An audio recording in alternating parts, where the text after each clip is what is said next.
Oh, hello. You're here. Well, thanks for joining me. My name is Tony Horgan, and I'm going to remove my earphones because it's quite annoying hearing my voice come back to me. You're going to hear my voice coming back to you for about 30 minutes in this stream. So this is a live stream with me, Tony Horgan, in conjunction with Korg. And today we're going to be looking at the Korg Volca fm2 and the Korg volca sample2. Now, who am I, you might say? Well, some of you know me already, some of you don't. So I'm going to introduce myself, and I will do it via the medium of showing you books. This is a book that I've just written and designed and done. It's a book I've done called How Synthesizers Work, a Simple Guide. It follows on from these books, Korg Volca fm2, the Expert Guide, Korg Volca Modular, the Expert Guide, the New Bass, the Drum, and all the others in ebook format as well. So that's who I am. Nice to have you with me. So today we're going to look at the FM2 and the sample2. But first, let's listen to them. So I'm going to play something here. I'm going to play some MIDI into the FM2.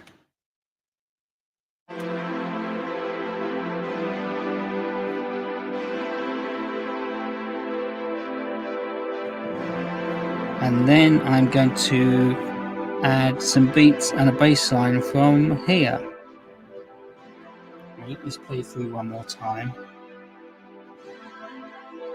I'm going to let it play through twice, just so we've got the right kind of timing.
So you get the general idea. So that's one way that they can sound. So there are many other ways that they can sound.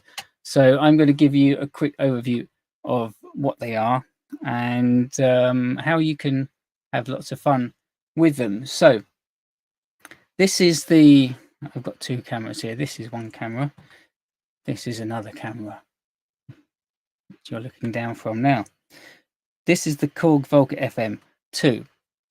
Now, this camera has moved slightly since I set this up. So I'm going to move, rather than move the camera, I'm going to move the volcas because they're not screwed onto anything. So we have the Korg Volca FM2 and we have the Volca sample2. So this is the second revision of the Volca FM. And we know that, even though it doesn't say 2, we know that it is because it's got MIDI in and out on these mini jacks, rather than just having MIDI out like most of the Volcas do. It's got in and out. And it's got them on these mini jacks, which you can either connect to other devices that have the same connection just with a 3.5mm cable, or you can use one of these converters. It's based on the Yamaha DX7, the best-selling synthesizer of the 80s, released in 1983, which ushered in a whole new wave of digital types of synthesis. So a digital type of synthesis called FM, frequency modulation. So I'm going to give you a quiz at this point because I like a quiz. Now, if I get a chance, I'll have a look in the chat and see if anyone answers this correctly. The question is, what is this that you can hear?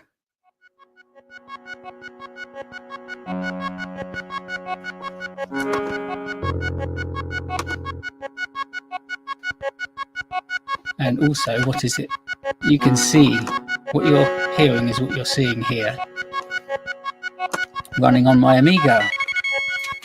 Well, let's see if anyone in the chat got that right. Let's have a look. I need to put my glasses on for that. Let's have a look. Come over to the correct window. Comments. Has anyone said Marble Madness yet? No. Right. You've all failed. You disappoint me. I'm only joking. You're probably all typing Marble Madness as I speak. So why am I playing Marble Madness? You haven't joined this live stream to watch me play Marble Madness, have you? No. I'm playing that because it uses FM synthesis to make its sounds and its sound effects. It comes from the same era as the Yamaha DX7, and I'll stop talking about that in a minute because we are really supposed to be talking about Korg things today. So it's a nice little example of FM synthesis. It uses it for all of its sound effects and the music. Well, today we're going to be looking at the FM2 though. So I'm going to play some sounds for you from the Volca FM2. And I'm going to use I'll use a combination of some things that we've got already in here, but I'll start off with a few things that I've got in Ableton Live that I'm going to send over through this MIDI cable into here, into the MIDI input, and we can hear some different sounds. So we've got this sound that we were playing before called Planet String. I always thought it was Planet Star, but I think it must be Planet Strings. I need to clear that.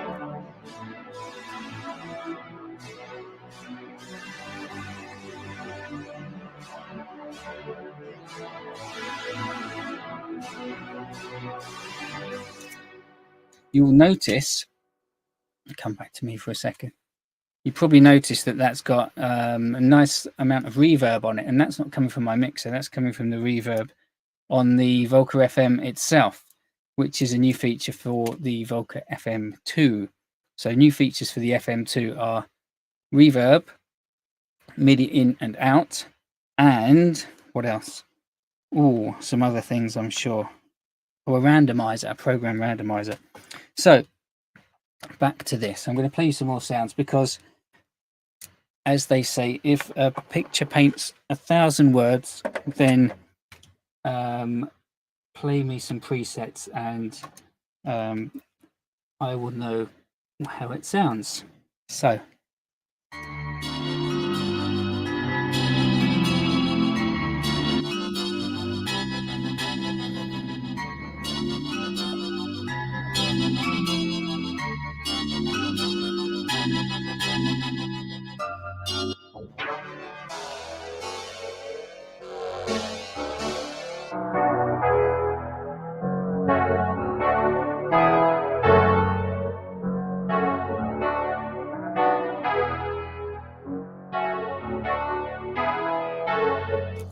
tell you what would be nice at this point, a kind of an organ of some sort.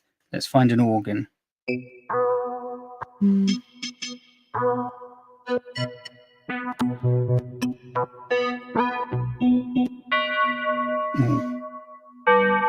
That's a lovely sound, isn't it?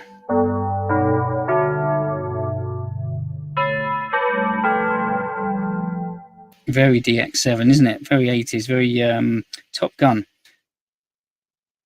Let's find an organ. We'll have a little jaunty organ riff.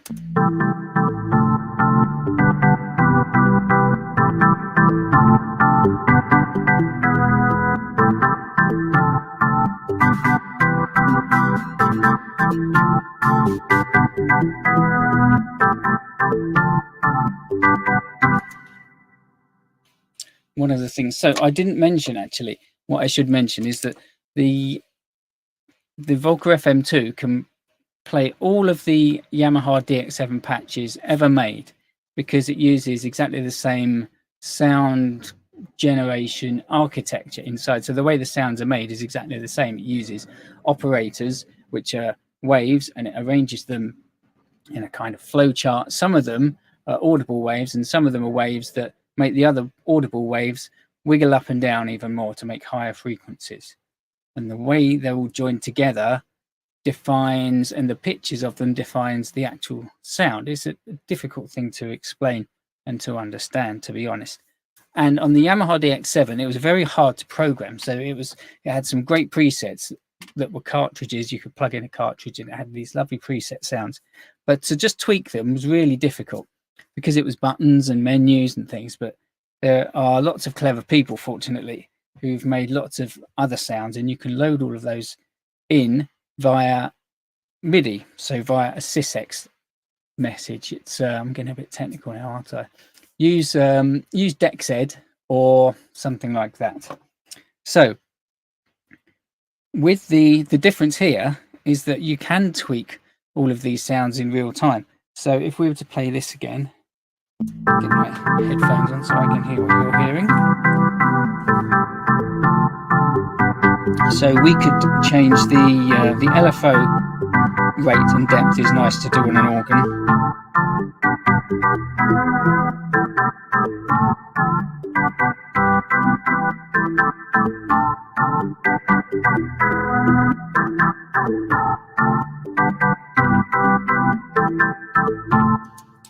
We could also change that sound quite a lot using a randomizer. So we could hold Funk and press program random, and I'll do that as it's playing, and we will hear that it will change the sound. What it will do is, I'm going to give you a visual representation of it. I'm the sound. I'm all the settings of the sound. Okay, just go with it for now. If you randomized me, my head would be over there. Maybe it wouldn't even be a head. I'd have 5 arms, and some of them will be in that direction, and it would probably be a bit weird. Okay, but I'm the sound, and then you randomize me a bit, and I go like this, or like that, or like that, or like that, or like this. That's what the randomize feature does with the sound. So it takes the sound and it just sort of punches it out a bit there, pulls it in there, makes it that bit a bit more like that, and that bit a bit more like this. So you get more, it kind of evolves the sound. So let's see how it goes. Some sounds evolve better than others. So let's have a go at this one.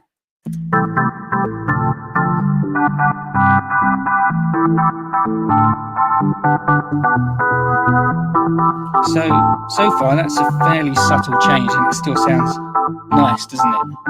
Come back to here so you can see what I'm doing. It sounds like a nice organ still.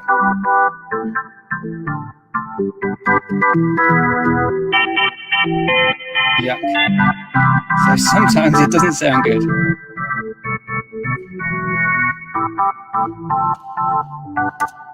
And some sounds do work a lot better than others. There was one in particular, I should have made a note of it earlier, that works as a really good bass for this randomization. I apologize, by the way, if you hear some aeroplanes going over my head. Well, there's not much I can do about that. So I'm on a flight path here.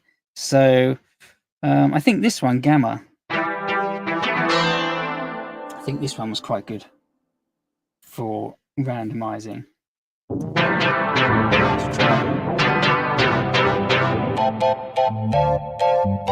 See, already you've got a nice new sound there.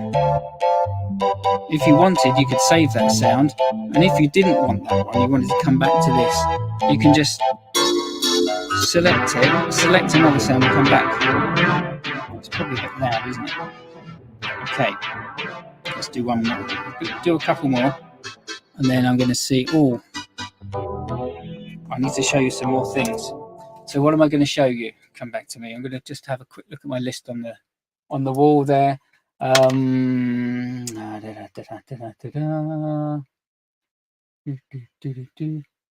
Right, I've written down there, let people hear it, classic sounds and kicks. So yes, you need to hear it rather than me, really, don't you?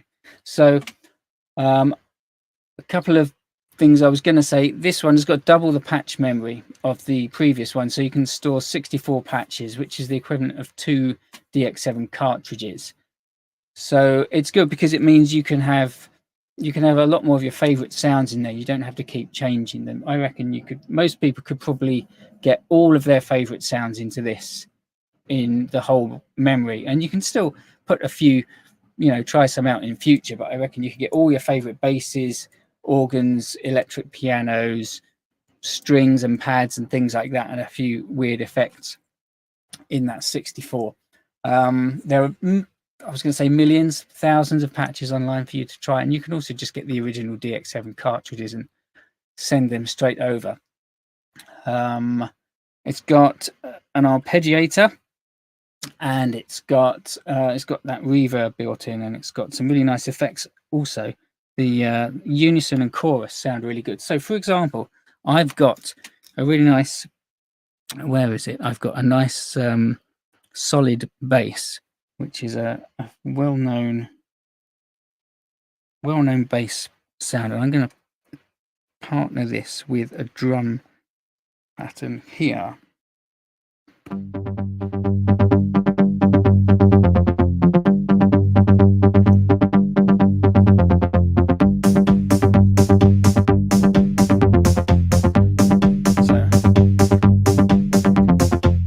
So this is the solid bass patch, which sounds really good, especially when you turn on the chorus effect. It gives it a little bit more in the higher frequencies. That one is worth checking out. I can't quite remember where I got the solid bass from. I got it from somewhere, and I think I might have messed around with it a bit and saved it back out and put it back in. But anyway, you can get the solid bass to work. Solid bass has been used by, who's it been used by? I think it's in Chime by Orbital. How does that go? It goes something like, let's go down an octave maybe.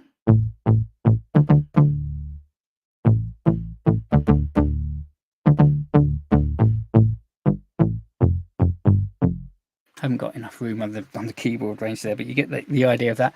It's also in what else is it in? It's in Saturday Night by Wigfield, cheesy Europop song from the late 90s. A more modern version, more modern use of that is in a song called Anywhere by Rita Ora, which is a really nice kind of nice pop song.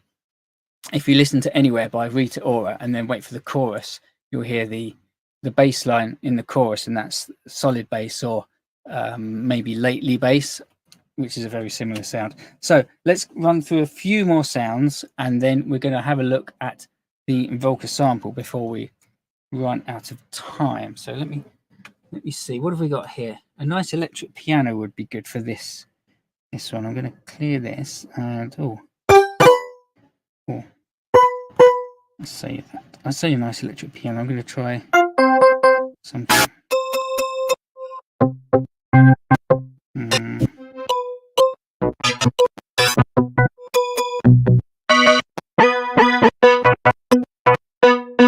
Go with that one. See how that sounds.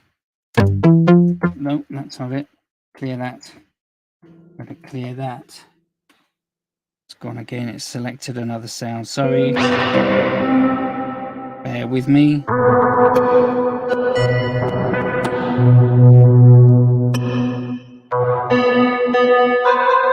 Alright, so I can turn the reverb down. I've got Funk and Div will adjust the reverb depth. There's a good tip for you. Maybe you didn't know that one. That there's no reverb. And now here's some reverb. And now here's lots of reverb. So I'm going to take it down to something like this. Play a loop. Clear that.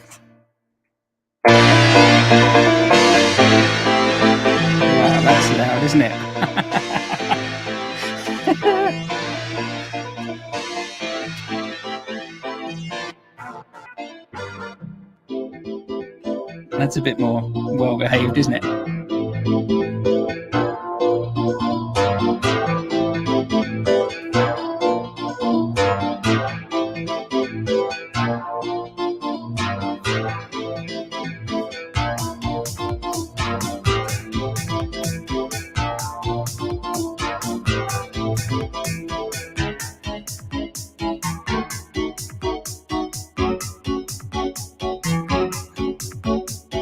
So I haven't got time to go through all the presets, but it's got really nice pianos like this, and organs, that lovely bass, and really nice strings as well. So there was one last thing that I wanted to show you on the FM, and I'm going to come over, stop that. Let's see, number 10. And I was going to put this with, what was I going to put this with? I think I'm going to put this with this one. Let's see how this sounds.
Okay, well, so I don't want to neglect the volca sample too, so let's come over to that. We'll have a look. It's already been doing a sterling job for us, hammering out those beats. So I'm going to play you some of the presets. The volca sample 2, so I'm going to tell you all about the volca sample 2. I'm going to tell you some about the volca sample 2. Okay, so I was going to look for a pointer. I had a pen. I'm going to use my finger. Keep it old school. Right, so the volca sample 2 doesn't say sample 2, it says volca sample. But we know it's a volca sample 2 because... Just going to check I'm not still playing any music. No, I'm not good. We know it's a volca sample 2 because it's got a USB port here, which is new for the volca sample 2. So you can use that to control it via MIDI. You can also use it to transfer samples into it instead of having to go via the sync in connection, which is the way you would do it with the original volca sample. So it's more interfacing with a computer is easier. I'm going to play some presets while I talk. So I'll let's have a go at this one.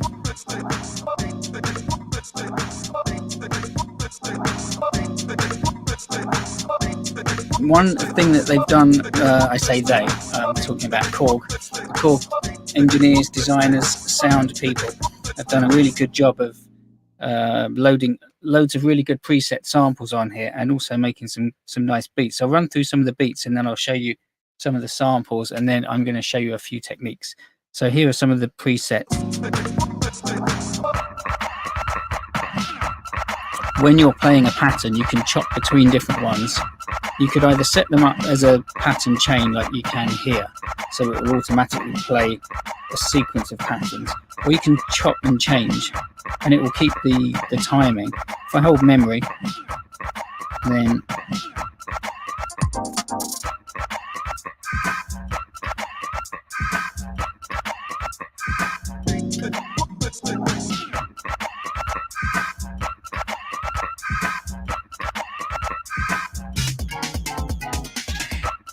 so it's kind of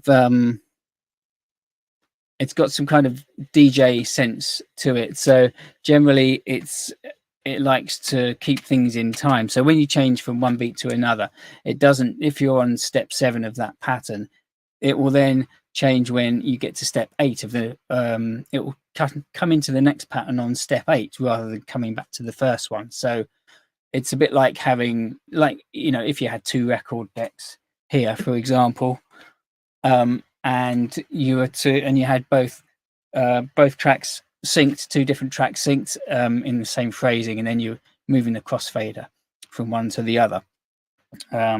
So it's got some good kind of like DJ sense like that. So if you've got the DJ skills, then you will appreciate that.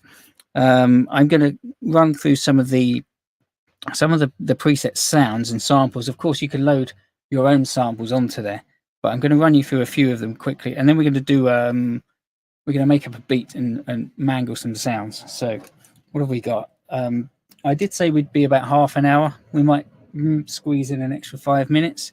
Okay, so I'm going to quickly run through some sounds here. So we start off with some, by the way, you've got a nice reverb effect here.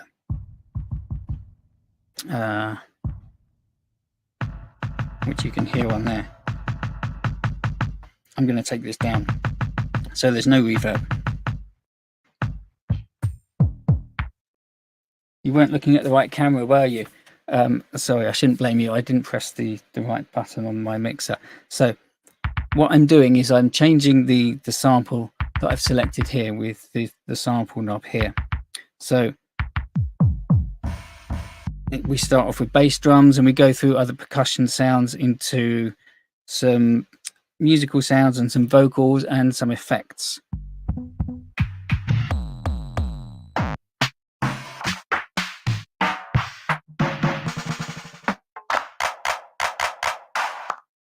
Some nice classic sounds in here.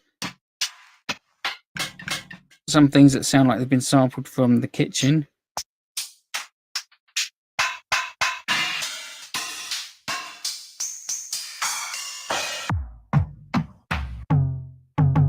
Ooh, my favourite tom sound. Some lovely 80s toms there as well.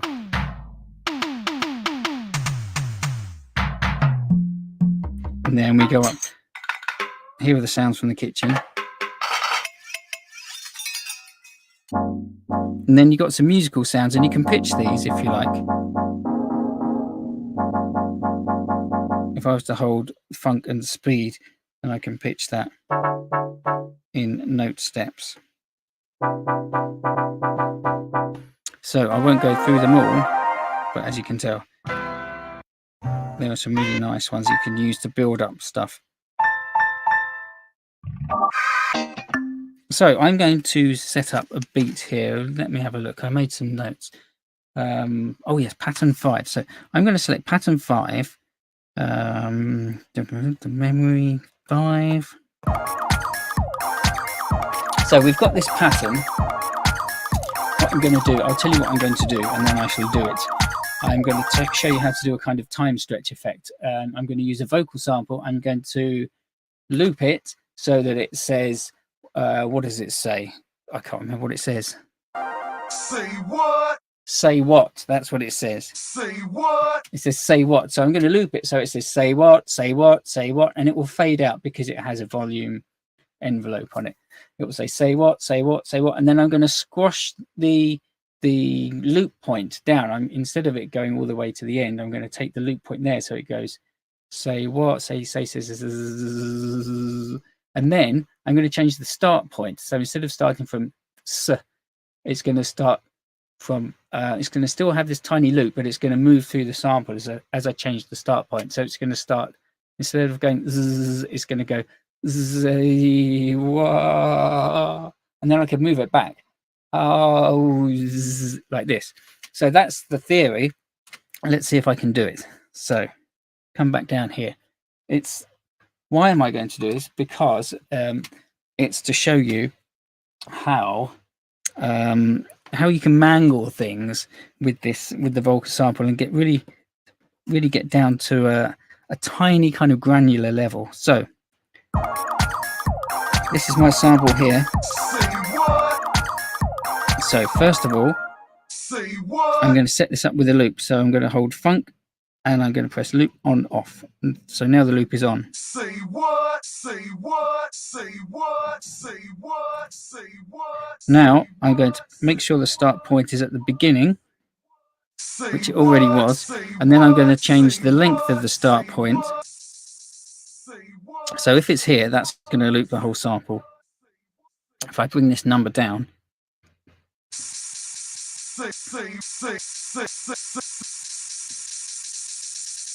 so now it's looping a really small loop. And then if I change the start point,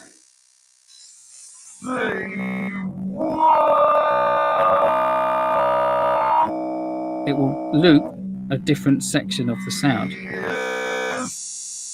But it's almost there, right? But what I need to do is keep triggering it. So if I go into step mode, I trigger that sound on every step. Now I can change the start point.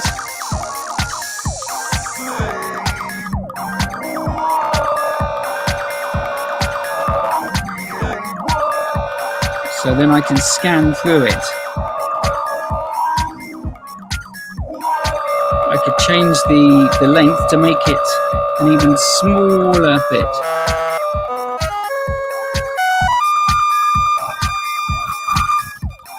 This is so small that you're not really getting any of the sound, so I'm going to open it up a bit.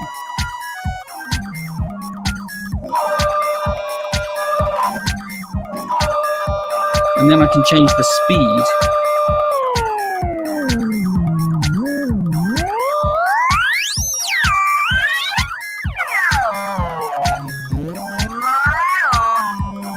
And then I could put some reverb on it. Reverb is on. I'm going to turn up the reverb.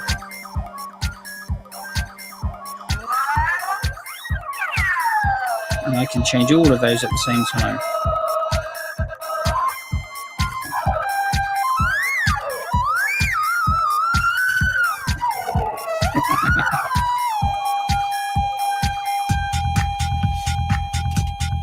And then we could just come back into something a bit more like this. Let's go something like this. What should we do? I'm not sure if this is in the same key.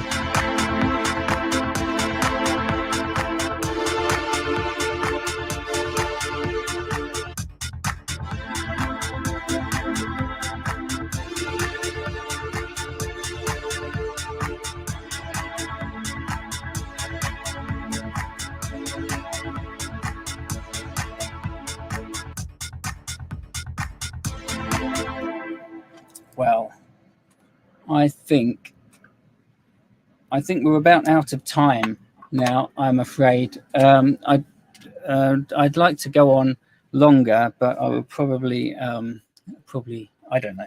Anyway, we're going to stop now. I'm just checking. I'm not looking at you.